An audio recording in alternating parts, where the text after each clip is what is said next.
pose tout de suite une question à propos du spectacle, pour peut-être commencer. C'est juste, est-ce que vous pouvez nous parler de ce fameux voyage en Inde qui a été décisif dans la mise en route de ce projet? Alors, ce fameux voyage en Inde, il a commencé il y a très longtemps, au fond, oui, ce fameux voyage en Inde. C'est-à-dire que il date de 63-64. Voilà. Parce qu'à ce moment-là, j'ai eu l'idée, pas bête, de me rendre compte qu'après, j'aurais jamais le temps de faire un grand voyage. Ce qu'on appelle un grand voyage, comme à l'époque, beaucoup de jeunes le faisaient. Sac au dos, et puis on partait, et puis on travaillait un peu sur le chemin pour gagner quelques sous. C'était encore possible. Et donc, j'ai fait ce grand voyage, dont je rêvais probablement depuis l'âge de 5 ans, 6 ans. Et ça a été déterminant. Il n'a pas été seulement en Inde, il a été jusqu'au Japon et retour. Mais le voyage dont vous parlez, qui est effectivement celui où une chambre en Inde a pris naissance, c'est un voyage que nous avons fait en décembre et janvier 2015 et 2016. Et c'est vrai que, bon, voilà, nous avions décidé de partir en Inde. J'avais demandé que la troupe parte toute entière, absolument. Je voulais grâce à beaucoup d'amis et d'aide, on a réussi à faire que les 72 personnes du Théâtre du Soleil puissent partir. On a été logés chez des habitants à Pondichéry. Enfin, il y a eu toute une petite organisation comme ça d'amitié qui fait que ce voyage est devenu matériellement possible. Et nous avons emmené, pour vous dire un tout petit peu, jusqu'à notre gardien de nuit. Et oui, mais vous voyez, notre gardien de nuit, il est venu avec nous. C'était un musicien. Je savais que c'était un musicien. Je savais qu'il jouait très très bien, qu'il chantait et qu'il jouait bien de l'harmonium. Eh bien, il a intégré, du coup, il est dans le spectacle maintenant. C'est lui qui, dans les parties de Telokutu, tient l'harmonium. Donc, je ne savais pas du tout que c'est ce qui allait se produire, mais simplement, je trouvais équitable qu'après avoir travaillé si longtemps avec nous, quand il y avait un beau moment comme ça, comme ce voyage, tout le monde parte. Donc, ça a été important. Ça a été d'autant plus important que le 13 novembre, il est arrivé ce que vous savez. C'est vrai qu'au lendemain du 13 novembre et les jours suivants, moi, je me suis dit, mais qu'est-ce que je fais? Mais pourquoi j'emmène tout le monde en Inde? Enfin, qu'est-ce qu'on va faire là-bas? Les choses s'effondrent ici, c'est ici qu'il faut rester. Je suppose que les difficultés de matériel qui auraient été celles-là pour changer les billets, etc., heureusement, m'ont fait gagner juste le temps qu'il fallait pour ne pas changer d'avis, au fond. Et je me suis dit, de toute façon, on ne voit plus rien, on ne comprend plus rien, et prenons de la distance. Peut-être que d'un peu plus loin, nous comprendrons mieux notre pays, ses beautés, ses gloires et ses chaos. Voilà. Donc on est parti. Et je pense que bien nous en a pris. Parce que, effectivement, on est parti un peu plus longtemps que... Enfin bref, il y avait plusieurs départs. Il y avait moi qui partais avec une dizaine de comédiens pour donner une école nomade, un grand stage à des jeunes comédiens indiens. Et ensuite, toute la troupe nous rejoignait pour passer un mois là-bas. Et donc, pendant ce mois, la chambre en Inde est née, effectivement. Au fond, moi, je partais parce que j'avais vu du Telokutu, c'est-à-dire la forme que nous adoptons et qui nous adopte dans ce spectacle.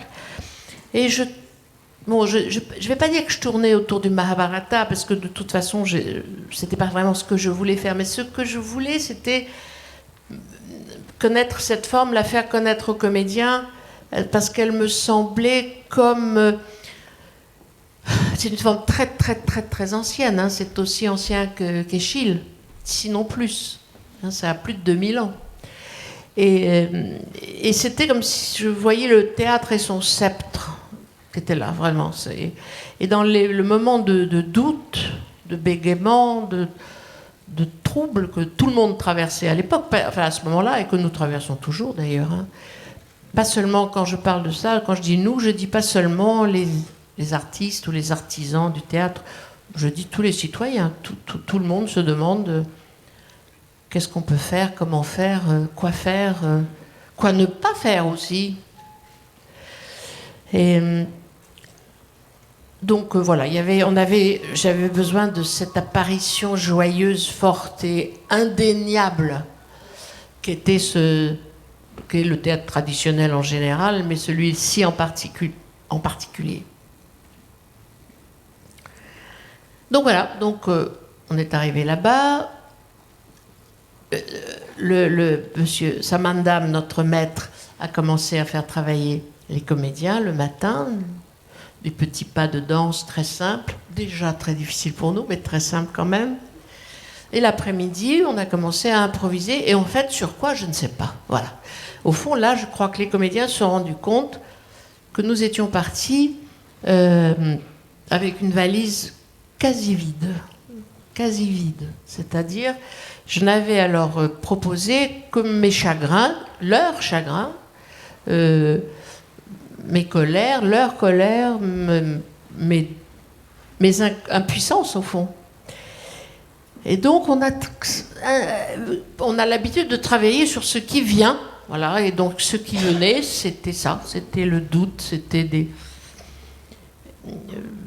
bégaiements, des situations où nous nous moquions au fond de nous-mêmes d'abord, a priori, tout d'abord, voilà, on se moquait de nous-mêmes, voilà. Et ce qui, au fond, est une vertu, de savoir se moquer de soi-même. Et petit à petit, on s'est rendu compte d'abord que ça allait être un spectacle avec beaucoup de comiques, ce qui nous a fait à la fois plaisir et peur. Et parce que c'est difficile, le comique, parce que c'est transgressant, parce qu'on ne sait jamais ce qui vient. Et donc on s'est dit qu'on avait tous les droits, en répétition. Et qu'après, la délicatesse et le respect viendraient, mais qu'en répétition, nous avions tous les droits. Donc voilà, il y a une sorte de veine comique qui est apparue. Un personnage est apparu, Cornelia. Et je dois dire, bon, ils ne sont pas là ce matin parce que je leur ai demandé de dormir, parce qu'autrement les voix se fatiguent. Mais je dois dire qu'il y a eu de la part des comédiens une loyauté, une patience, une confiance extraordinaire. Parce qu'en fait, ils ne pouvaient pas ne pas voir que moi j'étais aveugle au fond, que je tâtonnais comme ça, je cherchais quelque chose. Je savais ce que je voulais pas, mais je ne savais pas encore ce que je voulais. Il y avait quelque chose que j'entrevoyais, mais que n'entrevoyais pas encore. Et ils auraient pu s'inquiéter beaucoup. Ils se sont, je crois, d'ailleurs inquiétés. Mais au fond, ils ne me l'ont pas trop dit. Et je leur serais éternellement reconnaissante de cela. C'est-à-dire d'avoir essayé, envers et contre tout. Il y avait des journées, des semaines. En Inde, même en Inde, il y a eu une semaine où rien ne venait. Rien, absolument rien. Et au fond... c'était, je crois, beaucoup la confiance des anciens et l'innocence des nouveaux qui faisait que, voilà, on était quand même joyeux. C'est un spectacle qui donne des forces aux spectateurs, qui nourrit, qui enrichit, qui rend euphorique ou inquiet. Et en même temps, un des points d'appui, c'est la référence au théâtre, enfin à l'histoire du théâtre, à certains aspects de l'histoire du théâtre. Ce qui est rare, parce que souvent, si on va du côté de l'histoire du théâtre, c'est plus pour jouer des classiques, pour essayer de reconstituer pour se débrouiller avec ça. Mais là, c'est beaucoup plus que cela. C'est que ça donne confiance, comme si ce théâtre découvert en Inde permettait la visitation de Shakespeare qui vient dire comment ça va, de Tchekhov qui vient prendre des nouvelles de la santé, et de Chaplin qui aussi se fait entendre presque sa voix. Et donc, comme si ça vous donnait confiance à vous et ça nous redonnait des repères, un peu dans une sorte ça nous redonne nos parents. Oui. C'est-à-dire, je pense que le Terukutu, ça aurait pu être un autre style traditionnel, mais il faut dire aussi que le Terukutu était à notre portée. Enfin, en disant ça sans prétention. Nous savions qu'en travaillant comme des fous, comme nous avons travaillé, nous pouvions jouer, danser et chanter quelques épisodes dans la forme de Terukutu. C'était pas comme si ça avait été du katakali ou du no, c'est-à-dire des formes qui ont besoin de 10 ans de pratique. Hein. Je dis bien de pratique. Ce ne sont pas des arts ethniques. Hein, c'est pas parce que les Indiens sont indiens que forcément ils vont jouer bien du Terukutu. C'est pas vrai ça. Mais il y a une pratique. Mais le Terukutu étant un théâtre villageois, vraiment villageois, et en plus pour des villages très modestes, de caste très, très modeste, très basse. En fait, les codes sont très lisibles et on n'avait pas à passer 3 ans dans un ésotérisme. Enfin, oui. Donc on pouvait le faire. On en était convaincus. Et plus important encore, le maître qui est venu nous faire travailler en était convaincu lui-même. Donc il y avait ça. Mais ces théâtres-là, c'est-à-dire le théâtre, bon, c'est universel. Donc forcément, il n'y a rien à faire. Comme vous avez très bien dit, les visitations de Shakespeare, de Tchekhov, où il aurait pu y avoir Euripide, il aurait pu tomber. Enfin, non, c'est pas qu'elle tombait de soi, mais c'est pas qu'elles allaient de soi, mais comment dire? On avait besoin d'elles. Voilà, on avait besoin de nos maîtres, de nos pères, de nos mères, de ceux qui, après tout, nous nourrissent encore. C'est ça les classiques, hein, au fond. Le Terukutu, c'est un classique, bien sûr. Les classiques nous guident, c'est-à-dire ils nous donnent un modèle. Voilà, c'est un modèle, un classique. C'est un modèle. C'est un exemple. De cet exemple, si nous en respectons la substantifique moelle, c'est-à-dire si on en respecte les principes essentiels, les principes de l'art, on fait quelque chose de totalement différent qui, à son tour, parfois, devient un classique. Donc ça n'était pas... Alors c'est difficile à dire ça, mais c'est important aussi pour nous, pour que vous compreniez bien. Ça n'était pas pensé d'avance, voilà. C'est l'attitude dans laquelle une troupe se met pour travailler sur une création collective, comme on dit. Elle est très concave. C'est une attitude. C'est plus. Certains disent, au fond, quand on parle de ça, certains viennent nous dire, au fond, c'est comme la méditation. Alors, je ne sais pas, parce que je ne sais pas très bien méditer. Voilà, donc je ne peux pas m'avancer là-dessus. Mais peut-être, au fond, oui. C'est une attitude de réceptivité, c'est-à-dire essayer d'entendre ce qui vient de soi-même, parfois, et de l'autre, surtout. Essayer d'entendre, de réagir, de jouer avec, et de ne rien refuser, en tout cas a priori. Voilà. Ça, c'est quelque chose qu'on apprend dans ce travail. C'est ne pas dire non. Ne pas dire non. Après, peut-être, mais essayer. Voilà. Tout essayer. Même des idées très saugrenues et parfois très maladroitement proposées, les comédiens du Soleil vont toujours essayer de l'essayer. Et on en tirera très souvent un petit quelque chose qui, 2 semaines plus tard, ressurgira avec probablement plus de maestria, d'efficacité.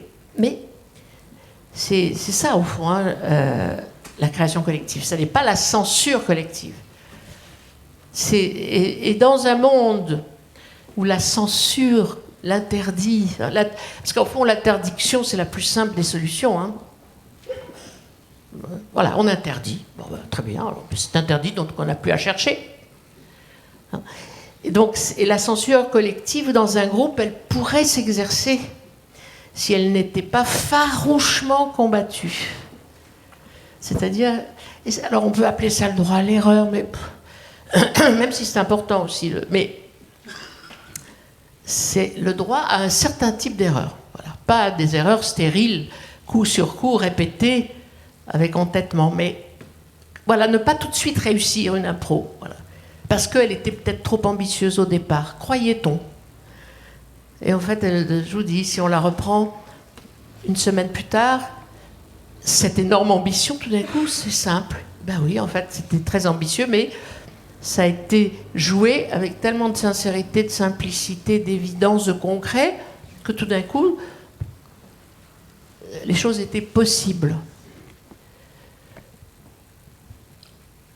On vit, voilà, bon, c'est vrai qu'on... Bon, c'est un très grand débat, c'est pas de ça qu'on va parler maintenant, mais c'est vrai qu'il y a des... Notre société, quand même, organisée avec d'abord des principes d'interdiction, de censure, de non-confiance, on ne se fait pas confiance. Voilà, c'est fatigant. Et donc, dans une création collective, tout ça doit absolument rester dans la poubelle. Il ne peut y avoir dans le travail que de la confiance. Ça ne veut pas dire pas d'exigence, hein.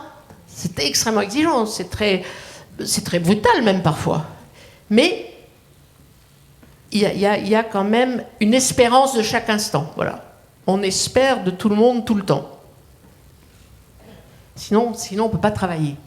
Quand on arrive dans votre spectacle, et je rebondis sur ce que vous venez de dire, c'est pas pensé à l'avance. Enfin, il y a des choses qui ne sont pas pensées à l'avance. C'est pour cela qu'on a une place. Moi, je m'embarque dans vos voyages. Je mets 2 jours pour redescendre, des fois même plus, pour revenir dans notre réalité. Et merci.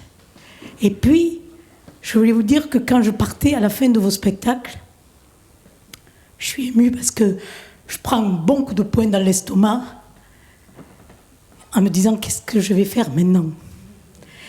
Et merci de ces coups de poing humanitaires. Merci.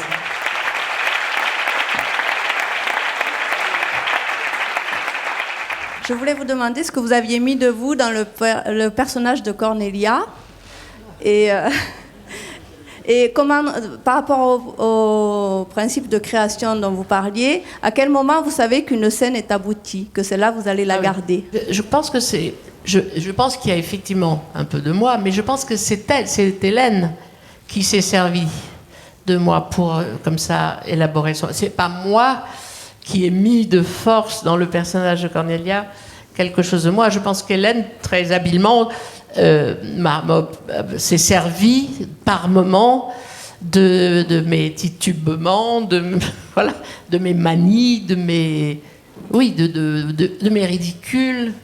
Et elle a pu le faire parce que je crois qu'elle m'aime bien et qu'elle sait que je l'aime beaucoup. C'était dans le respect et dans l'affection. Hein, filiale presque, je dirais. Voilà.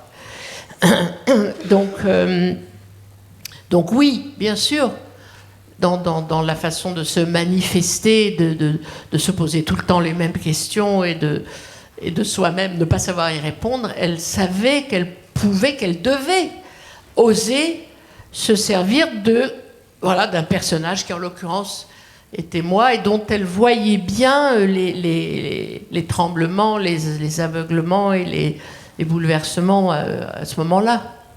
Oui, je pense mais c'est ce qu'un comédien ou une comédienne fait, hein, c'est-à-dire il se nourrit de chaque instant humain qu'il voit chez lui-même ou chez les autres. Elle s'est servie d'elle-même aussi, elle est mettant en scène, donc elle s'est servie elle-même de tout ce que... Nous nous sommes tous servis les uns des autres, mais, comment dire, sans nous caricaturer, mais avec espièglerie. Voilà. Et alors maintenant, quand est-ce qu'on sait qu'une scène est aboutie? On ne le sait jamais, je crois. Voilà. On le sait, il y a un moment où les comédiens, c'est presque plus les comédiens, ils viennent et me disent, tu sais, je crois que bientôt on va avoir besoin du public. Et en général, ils ont raison. En général, ils ont raison. Enfin, alors, nous devons quand même être prêts. Hein. C'est très ambigu ce que je vous dis là. C'est-à-dire, il ne s'agit pas de faire devant vous, de montrer un spectacle qui n'est pas encore prêt. Mais c'est vrai qu'il n'est pas tout à fait mûr. Hein. Et que votre présence... Et la dame a dit quelque chose de très important. Elle a dit... vous nous laissez une place, hein, vous avez dit ça. Et ça, c'est absolument essentiel. C'est-à-dire qu'effectivement, le public, il a une place dans la création quotidienne d'un spectacle. Son souffle, ses rires, ses silences, le rythme du public finit le spectacle. Pas seulement le jour de la première, de la seconde ou de la troisième, mais tous les soirs. Et cette dame a raison, c'est-à-dire les grands auteurs, les grands dramaturges, c'est ça ce qu'ils savent. Ils savent qu'il ne faut pas qu'ils écrivent tout. Un metteur en scène pareil, il sait qu'il ne peut pas tout montrer. Vous finissez les choses. On doit vous donner de quoi travailler. On doit vous donner de quoi être inspiré pour que vous deveniez chacun de votre IJ, enfin le J34, le R22, sont autant de metteurs en scène. Et donc, c'est vous qui finissez la pièce. Tous les soirs, y compris le jour de la dernière. Mais pour que cela se passe, quand même, il faut un certain niveau de préparation. Autrement, vous finissez pas, vous êtes désemparés parce qu'il vous manque des instruments d'inspiration, je dirais, ou d'émotion. Donc je crois qu'on sait ça quand on se dit, quand les comédiens, croyant me rassurer, c'est souvent Maurice, pas toujours, mais souvent Maurice ou Duccio, qui me disent après une mauvaise répétition, « Non mais Ariane, t'inquiète pas, je crois qu'on commence à avoir besoin du public. » Ça m'énerve quand ils disent ça, mais ils ont souvent raison. Je suis très intriguée par, effectivement, il faut rebondir sur ce que vous venez de dire, par l'écriture.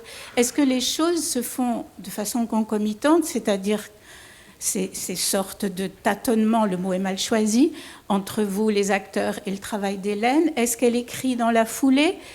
Voilà, quelques précisions à ce sujet. Alors ça dépend. Vous parlez d'Hélène Cixous. Hein? Alors, Hélène Cixous, qui est notre auteur chéri, depuis Sihanouk. Hein. Il y a des degrés divers dans sa participation. Il y a des moments où elle écrit la pièce entière, comme c'est le cas pour l'Indiade, pour Sihanouk, pour le Tambour sur la digue, pour des moments du Caravansérail. Et puis il y a des moments qu'on appelle, nous maintenant, en harmonie avec, où son rôle est plus effacé, reste très important, mais plus effacé, où elle a écrit quelquefois certaines scènes, ou même parfois pas du tout, mais où sa présence aux répétitions, la façon dont elle nous regarde, les petites corrections stylistiques qu'elle propose, ça va vraiment du minimal au total. Voilà. Et ce qui est merveilleux, c'est que c'est un personnage, Hélène, c'est un très très grand écrivain, et qui sait tellement que le théâtre ne supporte pas de prétentions égocentriques, hein, qu'il n'y a rien à faire, c'est une œuvre, c'est comme un bateau, c'est que le plus humble des matelots, à un moment donné, sauve le bateau, hein, et que personne ne peut s'inscrire sur ce bateau en disant « moi, je suis un grand auteur » ou « je suis un grand poète ». Elle sait ça, Hélène. Et puis en plus, elle n'a pas besoin de se manifester de cette façon. Donc, parfois, je vous dis, son rôle est très effacé, parfois très important. Par exemple, dans Le Fol Espoir, tout était improvisé, sauf les scènes filmées. C'est-à-dire qu'au fond, c'est elle qui a écrit les sous-titres. Le Fol Espoir, pour ceux qui ne l'ont pas vu, était un spectacle qui racontait le tournage épique d'une petite équipe de cinéma en 1914, juste avant l'entrée en guerre, donc encore du cinéma muet. Donc toutes les scènes qu'il tournait étaient muettes et il y avait des sous-titres. Et donc Hélène a écrit ces scènes-là et c'était très important. Par contre, tout le reste a été trouvé en improvisation. Donc je comprends que ça vous intrigue parce que ça m'intrigue moi-même. On ne sait jamais très bien comment ça va être, quel va être le rôle. Pas plus qu'on ne sait qui va jouer quoi au début. On ne sait pas très bien quel va être le rôle d'Hélène. Ça dépend de nous, ça dépend d'elle aussi, de ses inspirations du moment, de ses... Voilà. Vous revenez sur Montpellier, vous n'étiez pas venu depuis 25 ans, donc merci. Ma question, elle porte sur la dernière scène. Est-ce qu'elle a été écrite par vous? Enfin, le dictateur, là. Hein? Non, non. Alors, le dictateur, c'est le texte, à 2 mots près, c'est le texte de Chaplin, Oui. le dictateur. Mais alors je vous raconte. voilà, Qu'est-ce qui s'est passé? Un jour, Duccio est venu et a proposé la scène du dictateur, mais comme elle l'est dans le dictateur, c'est-à-dire en Asie. Hein.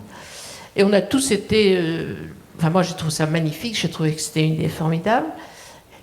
Et en même temps, je lui ai dit, écoute, on va voir, je ne sais pas quand elle sera là, mais on va voir. Hein. Et au cours du spectacle, de temps en temps, il la reprenait, comme nous faisons, hein, pour qu'on en trouve des petits détails. Et je sentais qu'elle restait toujours aussi forte, mais qu'elle n'était pas encore inscrite dans le spectacle. Elle n'avait pas encore sa place, vraiment. Et à un moment donné, on s'est dit, ben, au fond, l'équivalent, si vous vous souvenez, dans le dictateur, pour s'évader, il vole un uniforme nazi, il se met en Asie, et à ce moment-là, on vient le chercher pour faire un discours.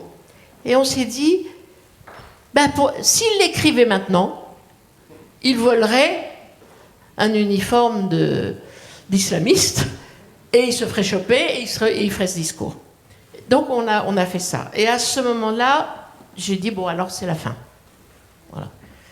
On ne sait pas, il y a du logo, hein, chaque scène prend petit à petit sa valeur par rapport à d'autres scènes. Et d'ailleurs, c'est pour ça aussi qu'il faut bien dire, on perd certaines scènes. Hein. Il y a quelques scènes que moi j'adore et qui ne sont pas dans le spectacle. Parce qu'elles ne trouvaient pas, soit parce qu'elles appuyaient sur quelque chose, ou elles ne trouvaient pas leur harmonie avec le reste. Il y a du gaspillage. Oui, il y a des choses que vous ne verrez pas et qu'on a trouvé, nous, magnifiques. Et donc, c'est toujours les petits chagrins des acteurs et de moi aussi, d'ailleurs. Mais là, c'était une idée de Duccio, il l'a fait. Ce texte Enfin, on s'est rendu compte combien c'était extraordinaire. Et après, on s'est dit, bon, on la met au frigo, on va voir. Et elle est ressortie un peu plus tard. Je peux juste dire aussi, on a l'impression, quand Duccio dit ce texte-là, on hésite, nous, spectateurs, entre est-ce que c'est une voix... c'est la voix de alors Chaplin, c'est sa voix, c'est Il Duccio. a inventé quelque chose de formidable. C'est Duccio qui dit le texte en anglais et il le dit exactement dans le rythme de Chaplin, qui est très rapide. C'est là où on découvre à quel point Chaplin travaille sur la rapidité gestuelle et verbale quand il commence à parler. Mais c'est Duccio qui le dit. Mais il est enregistré, effectivement. Est-ce que de vos voyages, de vos expériences en Inde, en Chine, au Japon et ailleurs, mais avec d'autres cultures et d'autres formes de théâtre, est-ce que vous avez trouvé des réponses ou des embryons de réponses à cette question qu'on se pose sur donc, le rôle du théâtre et des arts aujourd'hui dans notre monde occidental? Alors, il y a plusieurs choses dans votre question. Il y a plusieurs choses.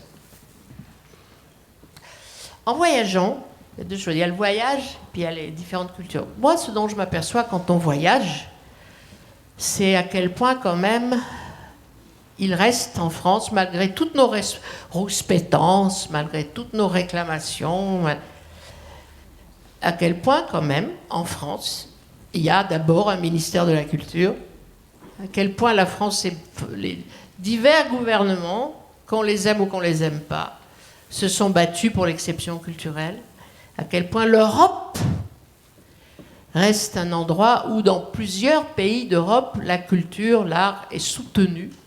Hein. Voilà, ça on s'en rend compte hein, quand on va ailleurs, quand on va aux États-Unis, quand on va en Angleterre. Le seul endroit où on se rend compte où il y a une politique culturelle importante, c'est Taïwan, figurez-vous. Parce que les Taïwanais savent qu'ils sont dépositaires d'une certaine culture chinoise et que si eux ne la défendent pas, voilà, et que c'est très important. Sinon, il faut bien dire que les tas de bouées de sauvetage qui existe quand même dans la politique culturelle en France n'existe pas ailleurs. Donc déjà, il faut se dire ça. Ça ne veut pas dire qu'on est content, ça ne veut pas dire que c'est assez, ça ne veut pas dire que c'est pas en danger, mais il y a. Hein, il y a. Alors qu'ailleurs, vous allez au Brésil, les comédiens, ils payent pour faire du théâtre.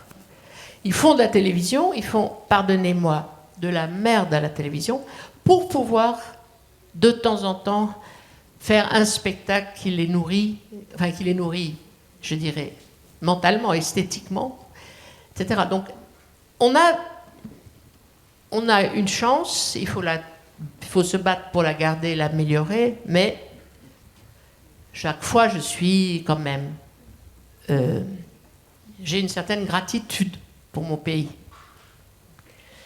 Et d'ailleurs, c'est pour ça, je trouve qu'il faut faire très attention à bien servir les instruments qu'on nous donne. Hein, et que quand même se rappeler toujours que ces instruments ne sont pas à notre service, mais au vôtre, etc. Alors maintenant, le rôle du théâtre. Bien sûr, mais si nous qui faisons du théâtre, nous ne nous interrogions pas tous les matins sur notre utilité, à quoi servons-nous? Est-ce que nous servons à quelque chose ou est-ce que nous volons? Enfin, volons est un grand terme, mais est-ce que nous profitons des sous publics, de l'argent public? Je pense que c'est une question qu'on doit se poser, même si nous n'y trouvons pas tous les jours de réponse ou tous les jours la même réponse. Je me dis que ce rapport qui s'inscrit, qui se fait chaque soir entre 550 personnes et 35 comédiens, 38 comédiens sur scène, c'est un rapport d'amour, je dis toujours, ce rapport presque érotique qu'il y a entre un public et ses acteurs, ce rapport de confiance, cette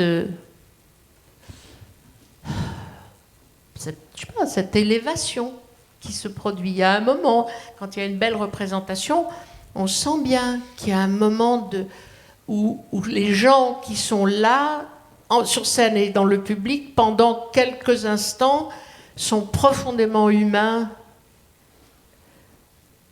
Ça sert à ça, qu'est-ce que vous voulez que je vous dise? Voilà. Ça sert à ces moments d'humanité, ça sert à des moments où on reprend confiance dans son voisin, dans sa voisine, dans l'acteur qui vient de faire ça, où l'acteur sort et me dit « Oh, écoute, j'ai vu au 3e rang, il y avait une dame avec un visage, mais tellement, tellement beau. » Ça sert à ça, c'est des moments de communion, c'est des moments d'élévation, c'est des moments de progrès. Voilà, après tout.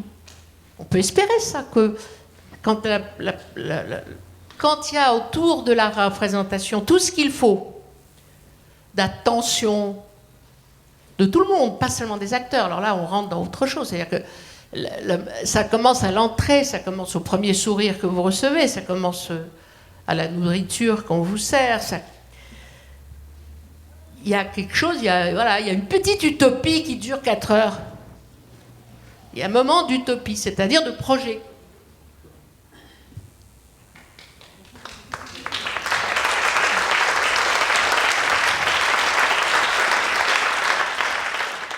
J'ai une question sur le choix des scènes indiennes. Parce que chaque fois, il y avait les femmes. Si j'ai compris, la première femme, elle dit qu'elle a 5 maris. Et puis, elle ne veut pas aller voir, elle se cache.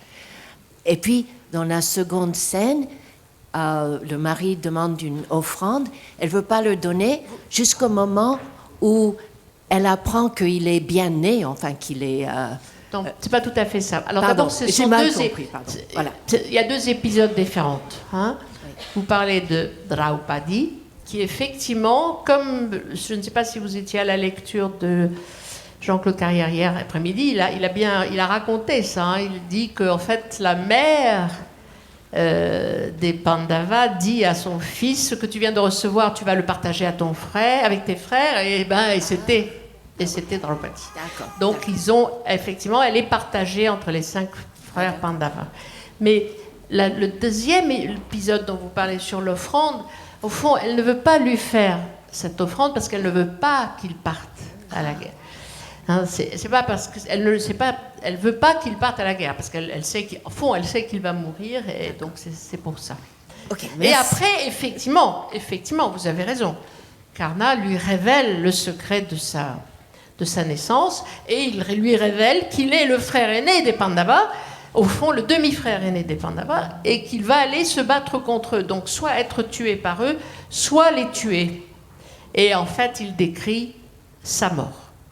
Donc ces supplications de Ponurvi, qui est la femme de Karna, qui n'existe pas dans le Mahabharata. C'est un épisode qui est typiquement tamoul, c'est-à-dire, et je pense que ça existe dans plein d'autres endroits en Inde, où localement, on fait une petite diversion, on s'attache plus à un personnage qu'à un autre, et les Tamouls, enfin au Tamil Nadu, dans le Telukutu, ils ont ce fameux épisode qui s'appelle la mort de Karna, mais où il y a ces supplications de Ponurvi, qui ne sont même pas dans le Mahabharata initial.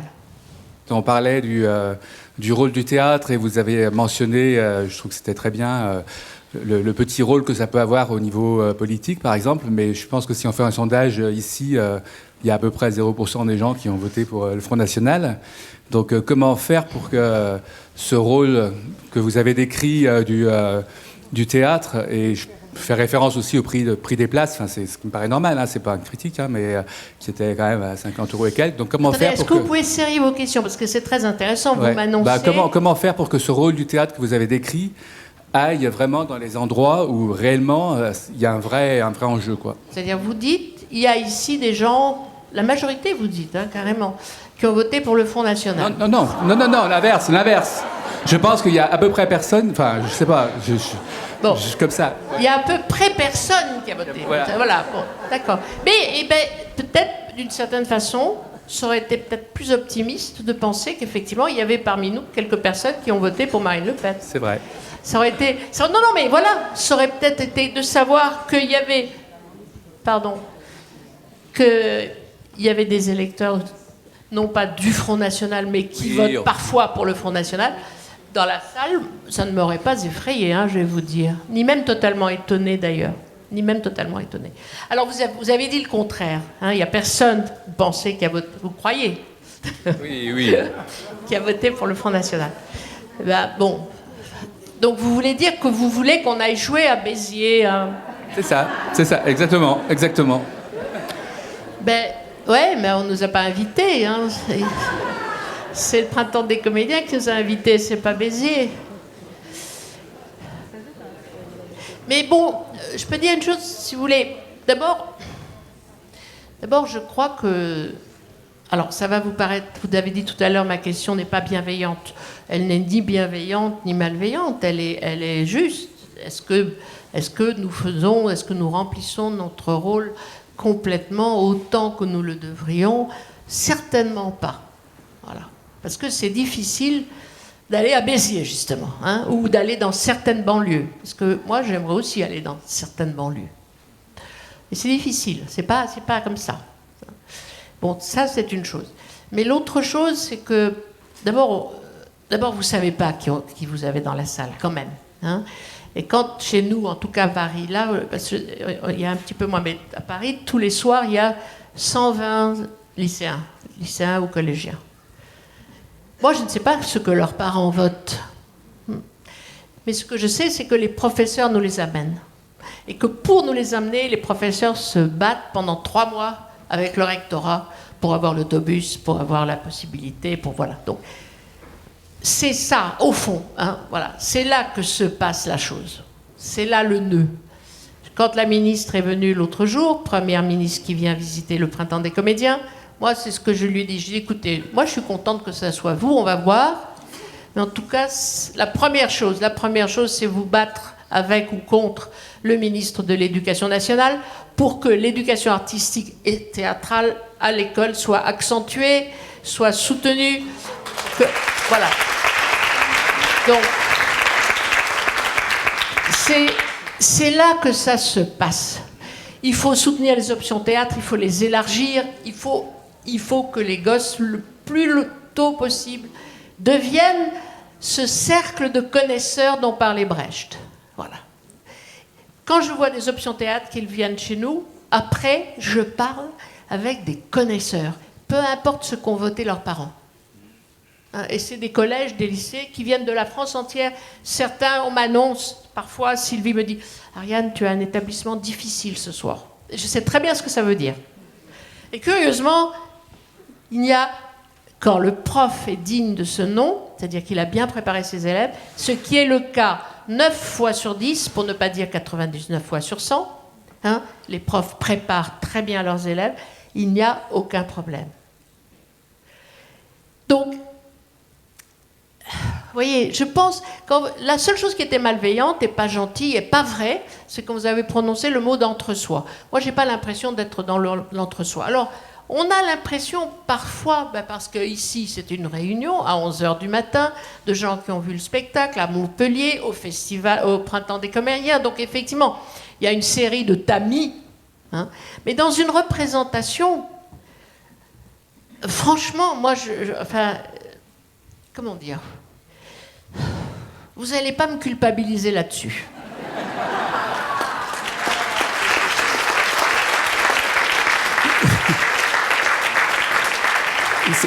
C'était pas l'objectif. Hein. Non, mais je sais bien. C'était juste pour pousser un peu le discours et je suis très content de ce que vous avez dit. Alors, Jean Varela. Par rapport à Béziers au Front National, je reviens là-dessus.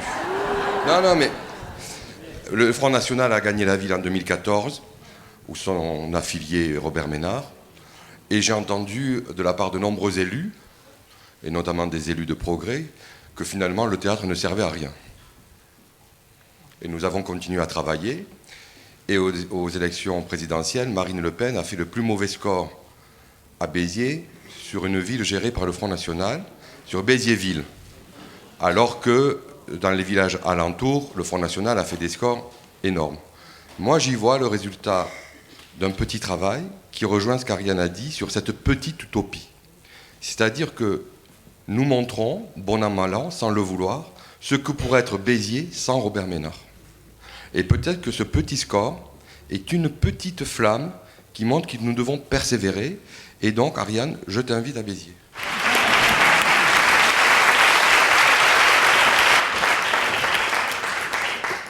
Je ne suis pas toujours, comment dire, quand je dis ça, je sais que ça ne plaît pas toujours, hein, mais bon. Moi, je crois que tant qu'on va continuer à insulter, je pense vraiment ça, hein, tant qu'on va continuer à insulter les électeurs du Front National, ça ne va pas marcher. Voilà. Donc, je pense le Front National a un électorat qui est authentiquement facho, irrécupérable, ce que vous voulez, de 10 à 12%. Ça, cela, bon, on n'y pense même pas. Mais les autres, c'est pas en continuant à les insulter qu'on va les convaincre. Hein. Ça, je suis persuadée. Mais c'est un autre débat. Juste, on revient en Inde. Est-ce que vous pourriez nous parler de la façon dont vous avez inclus les Indiens, entre autres, je crois avoir compris qu'il y avait une compagnie de danseurs ou des Indiens. Mais pas du tout. Pas du tout. Voilà. Pas du tout. Alors, les Indiens, les vrais Indiens parmi nous, c'est Nilupama, qui est avec nous depuis l'Indiade, hein, et qui ne chante pas dans le spectacle, mais qui est à Moule et qui a énormément aidé aux répétitions et qui continue à aider à ce qu'on appelle la surveillance des petites choses, etc. Mais elle ne chante pas. L'autre vrai Indien, c'est Vijayan, qui joue le vilain papa, le vilain père, et qui ne chante pas et qui ne danse pas. Hein. Les vilains papas. Voilà. Et il y a ici, avec nous, dans l'orchestre, il y a l'assistant de notre maître, Palani, donc, qui est à l'orchestre, qui chante pas, enfin qui chante dans le chœur, mais qui ne danse pas, etc. Tous les autres, c'est les gens du Théâtre du Soleil. Hein, donc, c'est pour ça que je vous disais, c'est pas qu'il faut qu'ils soient indiens parce qu'ils sont tombés dedans quand ils étaient petits, non. Il n'y a pas d'ethnicité. Il peut y avoir de l'ethnicité dans la qualité, dans la tonalité des voix. Hein. On reconnaît bien une voix d'un chanteur noir américain. Il y a un certain type de voix par rapport à une chanteuse ukrainienne. Oui, il y a de l'ethnicité dans les voix. Mais pour le Telukutu, c'est pas là-dessus que ça se joue. Donc non, Sébastien est français, Duccio est italien, Judith est hongroise et française, voilà, et il y a des Afghans qui sont le théâtre Aftab qui nous rejoint pour ce spectacle-là. Mais voilà.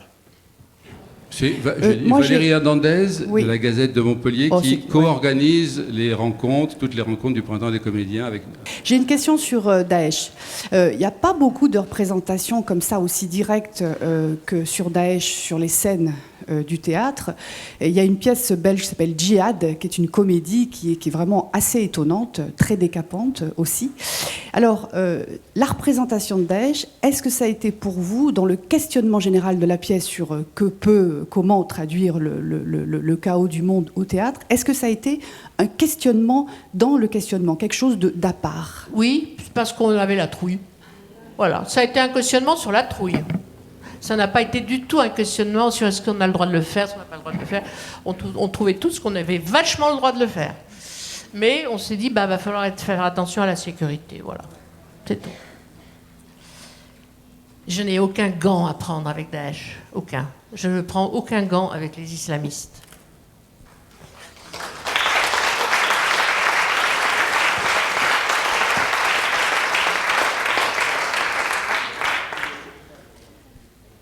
Mais bon, c'est pas la peine d'agiter le chiffon rouge non plus dans votre article. Ah, pas la peine de leur donner l'adresse. Si vous voyez ce que je veux dire. Oui, bonjour. J'aurais aimé que vous nous parliez du décor, parce que moi j'ai été très impressionnée par le décor. Et comment vous imaginez, chaque fois que vous vous déplacez, de déplacer un décor qui m'a paru complètement superbe et qui fait rentrer dans un univers complètement écoutez, ça, on va rendre hommage, là en l'occurrence, on va rendre hommage au Printemps des comédiens, parce que ça veut dire de l'argent. C'est vrai, vous avez raison de poser cette question, parce que c'est vrai que c'est un décor qui représente... Nous arrivons avec 7 camions. Voilà. Donc, ça veut dire, pour les gens qui nous reçoivent, ça veut dire du fric. Soit ils admettent, comme vous le dites, que ce décor fait partie artistiquement du besoin du spectacle, parce que c'est ça qui vous emmène dans une chambre en Inde. Et ils payent. Soit on ne peut pas venir. Donc c'est un choix artistique.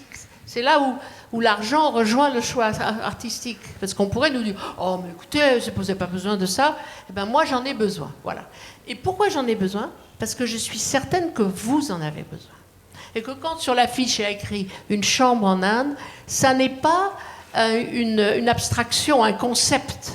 C'est concret. Et ça veut dire que puisqu'on a besoin que c'est une chambre en Inde, ça veut dire qu'on a besoin de la rue de l'autre côté de cette chambre, qu'on a besoin du son, qu'on a besoin de la lumière, que la lumière doit être mise en forme par les fenêtres. Elle est tamisée, du coup, elle devient à la fois concrète mais poétique. Et donc, bien sûr, et on a besoin de ce toit, parce qu'une chambre a un toit et ne part pas vers des cintres abstraits. Il y a, par exemple, Macbeth. Alors, il y avait beaucoup d'accessoires dans Macbeth, parce qu'on divisait l'espace autrement, mais l'entourage, c'était une soie grise. Il n'y avait rien. Et tout s'inscrivait à l'intérieur.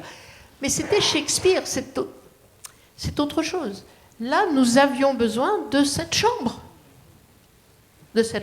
indienne, qui est entourée de cours et de rues indiennes, avec les animaux, les oiseaux, les klaxons, les mosquées, les temples, la petite église catholique est tout à côté. Tout ça est là, est dans le décor. Bon, c'est sonore, mais c'est dedans. Et je pense que c'est ce concret qui, comme disait Madame, lui a permis de trouver sa place dedans, dans la chambre. Donc, voilà, donc c'est aussi, je vous dis, c'est aussi l'effort financier, technique du Printemps des comédiens, de son équipe technique, voilà, c'est au fond une fête, parce qu'une représentation, c'est une fête, elle est proportionnelle au travail qu'elle a demandé. Une fête, c'est du travail. C'est du travail, c'est du dévouement aussi, c'est du dépassement, c'est-à-dire ça ne rentre pas dans des cases administratives. Pardon, mais administrativo-syndicale. Ça dépasse toujours une fête. Ça pousse les murs, une fête. Ça pousse le temps. C'est imprévu. Il y a plein d'imprévus. Si on n'est pas prêt à l'imprévu, il ne faut pas faire cette fête. Il y a plein d'incidents fertiles et embêtants. Et vous, par contre, au moment où vous arrivez, vous êtes les rois. C'est-à-dire, attention, le public rentre.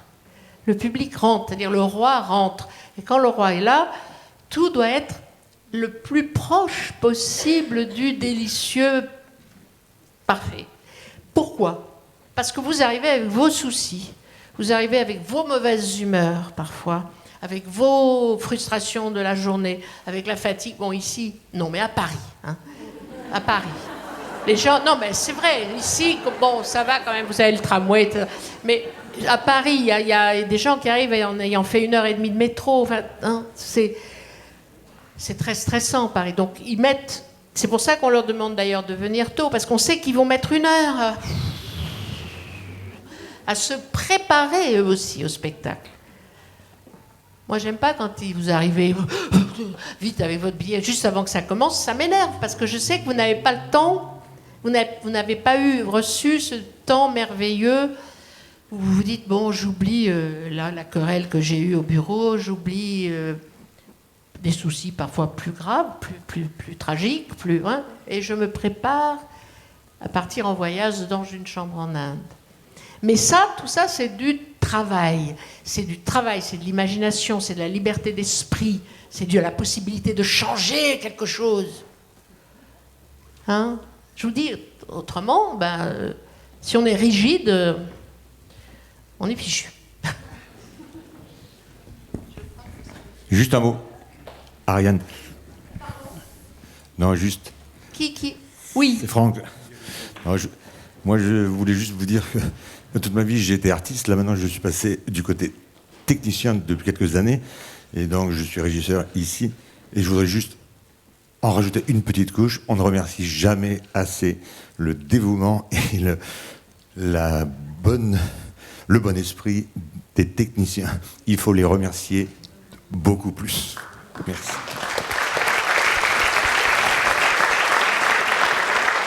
Qu'est-ce que, quand vous êtes parti en Inde pour faire travailler, sur quoi vous avez travaillé avec les acteurs que vous avez fait travailler pendant le mois où vous avez travaillé avec eux?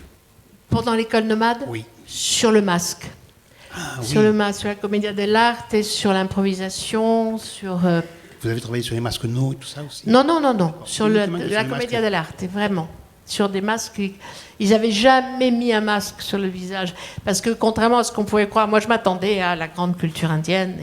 Ils vont savoir le telokutu, tout ça. Pas du tout. Ils sont très très abîmés très vite par la télévision. Donc il y avait tout un travail de repartir des principes fondamentaux du théâtre. Je peux te répondre à propos des techniciens. Moi, je pense que vous n'êtes pas séparés de nous. Voilà. Je pense que c'est déjà pas normalement au Théâtre du Soleil. Hein, il n'y a pas de différence ni de salariale ni entre les comédiens et les techniciens. Et je pense que il y a quelque chose à trouver là-dedans. Il n'y a pas de différence fondamentale entre un technicien et un comédien. Ce sont 2 hommes ou 2 femmes de théâtre. Et moi, je pense que c'est comme ça qu'il faut... C'est en ces termes. Il n'y a pas... C'est très important, ça aussi. Si un jour, on arrivait à faire tomber quelques murs, quelques corporatismes, il n'y a pas de différence. Cette fête dont je parlais, elle est le fruit du travail énorme des comédiens, des techniciens, des administratifs. Et c'est ça qui, parfois, dans certaines institutions, se perd. Il y a des séparations qui, à mon avis, sont inutiles. Et c'est ça qu'il faut entendre. Il y a un dévouement, bien sûr, des techniciens, bien sûr, et des comédiens. C'est pareil. Ils sont tous tendus, ou devraient tous être tendus vers ce moment dont je parlais tout à l'heure, c'est-à-dire ce moment où tout d'un coup il y a un instant d'humanité grâce à l'art. Et l'art suppose technique, lumière, son, bois, clou, marteau, sueur, sweat and sweat again, comme dit Shakespeare. Ma question, elle est féministe et je l'assume. J'ai beaucoup aimé la place des femmes dans votre théâtre. Vous parliez tout à l'heure de murs. Bon, il y a aussi encore un petit mur entre les filles et les garçons, puisque l'ambition, elle n'est peut-être pas encore au rendez-vous chez les filles. Et quand je vois que vous êtes auteur, metteur en scène et scénographe, enfin tout ça, je suis très optimiste. Donc ma question, elle est, dans le théâtre classique comme dans le théâtre contemporain, quelle est la place des femmes en tant qu'auteur, metteur en scène? Et quand je vois la cérémonie de Molière dont a parlé, où est intervenu Philippe Cobert, quand je vois le nom qui défile, les noms des hommes metteurs en scène, auteurs et techniciens également, voilà, je me dis qu'il y a encore un petit chemin à faire et qu'entre le Fonds national qu'on essaye d'investir avec nous, d'emporter avec nous, et la différence qu'on fait des fois entre les hommes et les femmes, eh bien, j'ai bon espoir dans votre petite utopie que vous avez développée pendant 4 heures, où malgré tout, il y a quand même eu un niqab et il était sur la tête d'une femme. Mais bon... non, il y a eu des niqabs qui étaient sur la tête des femmes. Voilà. Et j'ai pensé à ces pauvres comédiennes qui ont dû bien avoir chaud là-dessous. Et j'espère qu'elles avaient une bonne bouteille d'eau fraîche. Il y a 2 hommes là-dessous. Ah, tant mieux. Soyez rassurés.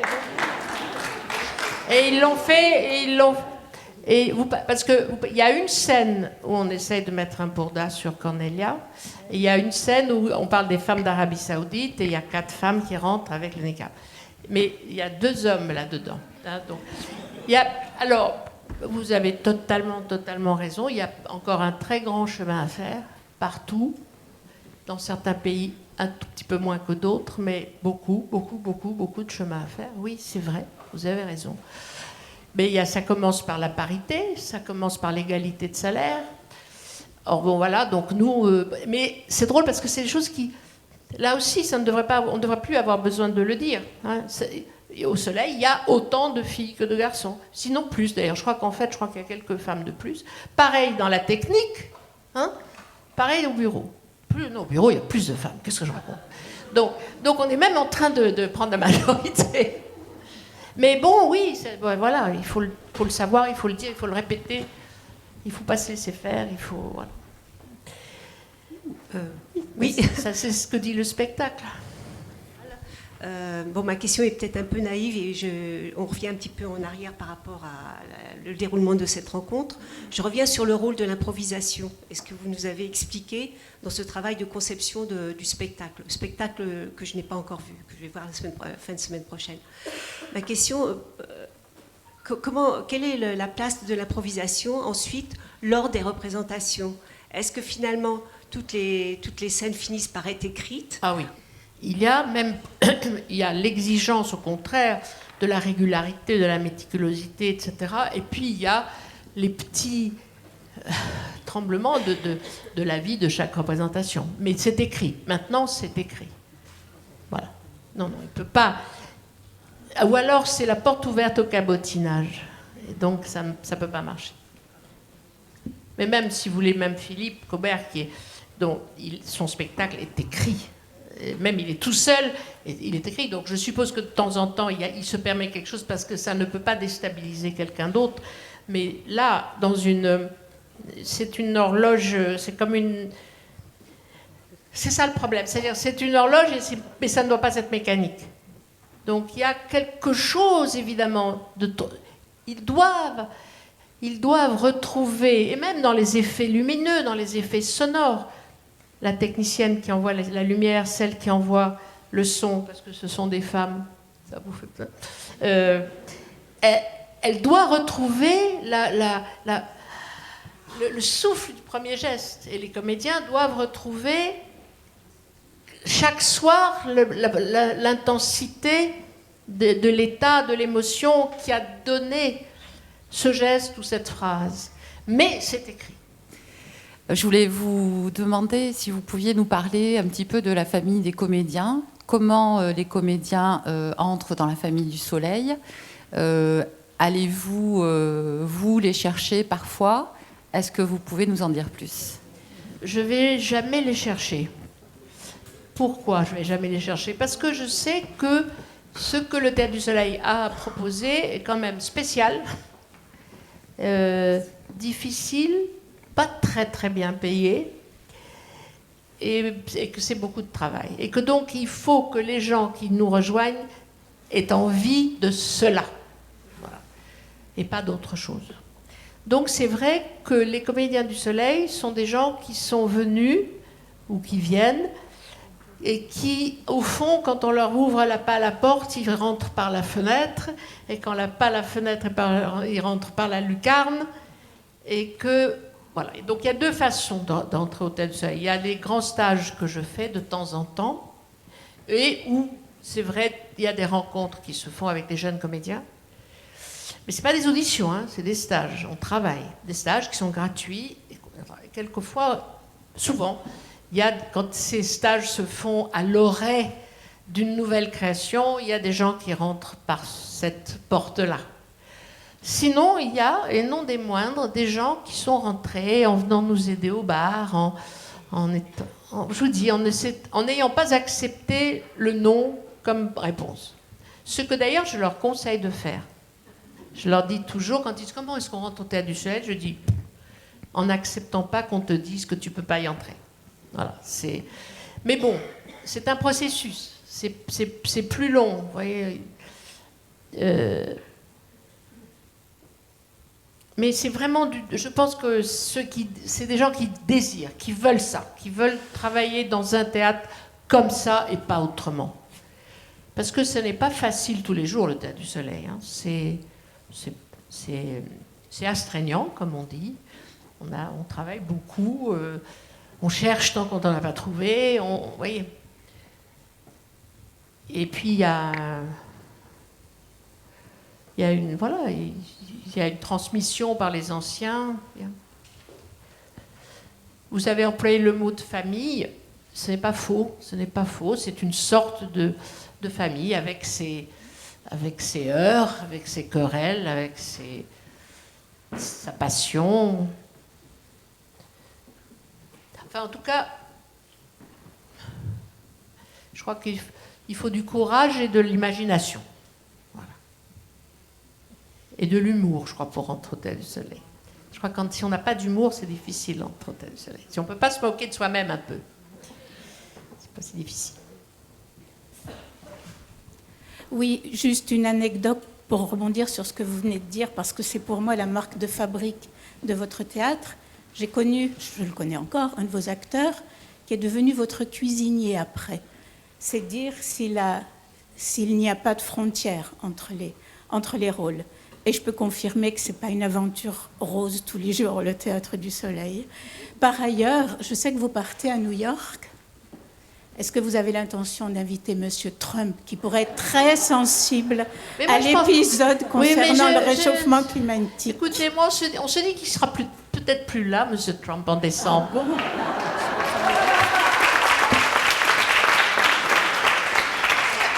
Parce que quand même, hein, les Américains lui résistent bien, hein, quand même. Donc d'abord, il faut se rappeler toujours qu'il n'a pas gagné le vote populaire, que c'est parce que c'est un système de vote électoral aberrant qu'il a gagné, mais qu'elle avait 3 millions de votes de plus que lui, et qu'il n'a pas gagné le vote populaire. Et je suis pas sûre qu'il sera encore là. Mais non, il ne sera pas invité. Je voulais juste dire, en présence de tout le monde, à toi, on ne dit pas bravo, on dit merci. Je te le dis une fois de plus depuis si longtemps, et je te rappelle que tu auras toujours une chambre à Montpellier. Merci Jean-Claude, merci beaucoup. Et merci à toi. Merci à toi pour... je vais d'abord te dire que ça a l'air un peu... pour ta culture, voilà. Tu es un érudit. Ça n'existe plus beaucoup, les grands érudits à notre époque. Hein. C'est des personnes comme ça qui sont des bibliothèques aussi riches que la bibliothèque d'Alexandrie. Bon, voilà. Donc, pour moi, tu es une bibliothèque, c'est-à-dire un trésor. Voilà, un trésor.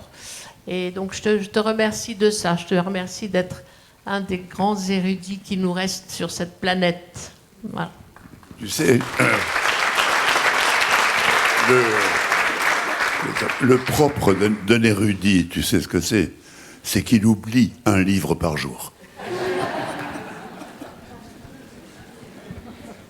J'aurais aimé savoir quel était le quotidien d'un comédien de la Troupe du Soleil.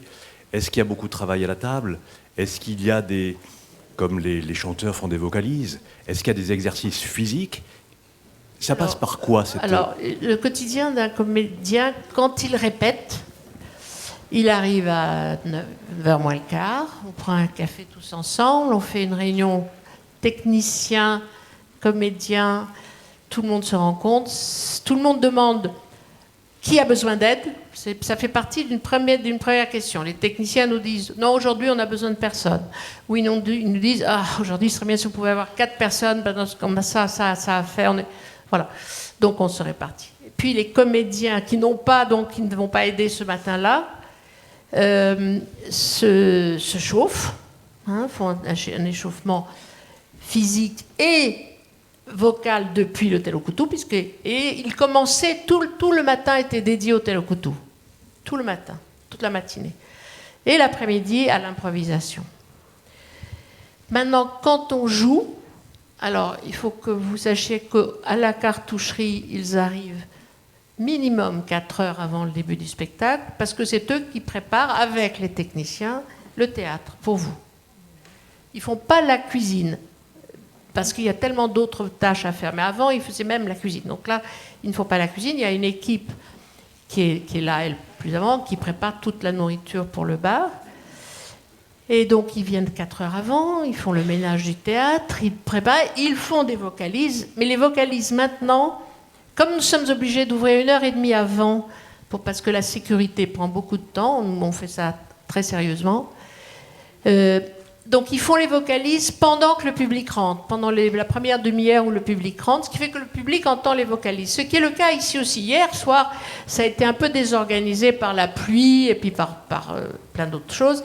Mais normalement, à partir de 6h30, ils font les vocalises dans le hall et donc il y a des gens qui aiment bien les écouter. Et puis voilà, et il y a un échauffement physique qui est plus individuel sur ce spectacle-ci. Chacun fait les étirements, les petits échauffements dont il a besoin. Voilà, ça c'est grosso modo. À ça s'ajoutent plein de choses, des lectures, des projections de films quand on pense qu'il faut qu'on voit quelque chose, et des petites rencontres quotidiennes pour parler de ceci ou de cela. Voilà, donc... Merci. Je vous en prie. Je peux même ajouter qu'il y a une très belle documentation qui nous permet de mieux connaître tout le travail. Je songe par exemple au livre de Béatrice Picon-Valin qui a pour titre Le Théâtre du Soleil, les 50 premières années. Et vous avez là une sorte de parcours avec des photos magnifiques. On reconnaît ici et là des gens qui sont dans ce spectacle il y a un certain temps auparavant, dans d'autres spectacles, et il y a beaucoup de vidéos. Enfin, il y a une très belle documentation, mais qui est là aussi, à l'image du Théâtre du Soleil, en dialogue avec ses lecteurs. Elle a fait un travail, Béatrice Picon-Valin a fait un travail magnifique, je dois dire. Par rapport à ce qui s'est passé hier soir en Angleterre, je trouve que merci d'être là ce matin pour qu'on mette en œuvre cette parole et cette rencontre et ne pas s'arrêter. Merci d'être venu ce matin. C'est agréable. Merci Ariane. Merci beaucoup. Merci à tous.